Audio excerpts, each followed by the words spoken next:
Okay mga boss, dahil installation tayo sa Aerox version 2 ng 4.8 package. Bali pinabel ni sir Zenlo X1 Plus 60 watts. Yan, nilagay sa gilid. Bali ang ilaw niyan, low beam, white, high beam, yellow, off, passing, low beam, passing, high beam, passing. Tapos yan na sir, ginamit natin ay PIAA dual setup with rapid mode with combo lights.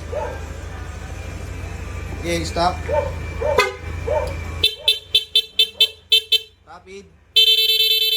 PIA. Low. High. Off.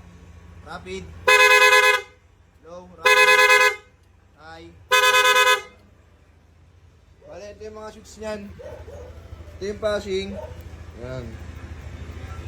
Low passing. High passing. Ito naman yung 3-way switch. Ito naman po yung selector ng dual on setup.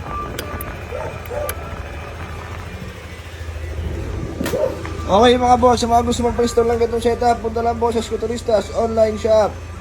Salamat!